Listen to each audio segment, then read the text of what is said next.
আসসালামু আলাইকুম রহমতুল্লাহ বরকাত শতগণ। আজকে একটা খুবই মূল্যবান গুরুত্বপূর্ণ বিষয় আপনাদের সামনে আলোচনা করতে যাচ্ছি, সেটা হচ্ছে বিবাহ।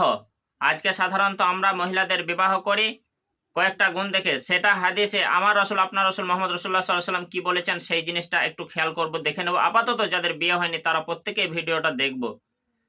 আমার নবী সাল্লাল্লাহু আলাইহি সাল্লাম বললেন, তুনকাহুল মারআতু লি আরবাইন। সাধারণত মানুষ বিবাহ করে মহিলাদের চারটি গুণ দেখে, আরবাইন চারটি গুণ দেখে।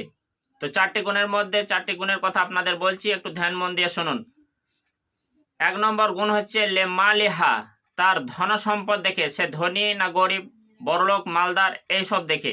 2 নম্বর গুণ ওলে হাসাবিহা, তার বংশধর দেখে, তার কত বড় বংশ, তার বংশ নামি দামি ইত্যাদি দেখে।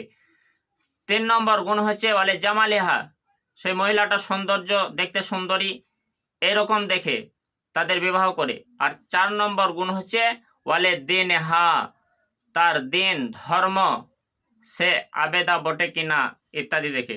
তো আমার রাসূল আপনার রাসূল যে ওই চারটি গুণের মধ্যে যে গুণধারী মহিলাকে গুরুত্ব দিতে বললেন, সেই জিনিসটা আমরা মাথায় রাখবো, খেয়াল করবা, সেই রকম মহিলা দেখে বিবাহ করব যাদের বিয়ে হয়নি।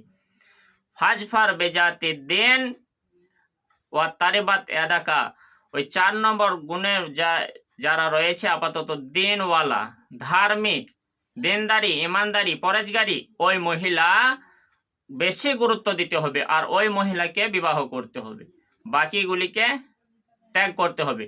আপাতত একটা মহিলার মধ্যে চারটি গুণ যদি থাকে, ধার্মিক গুণটা দেখে বিবাহ করতে হবে।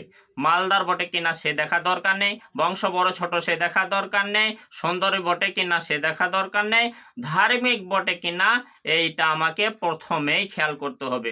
যদি কোনো মহিলা ধার্মিক হয়, দেখতে সুন্দরী না হলেও, গরিব হলেও, বংশ ছোট হলেও, তাকে নিয়ে সারা জীবন সুখ শান্তি হবে, তাকে ওসিলায় হিল্লায় জান্নাতে ইনশাল্লাহ আমরা যেতে পারবো।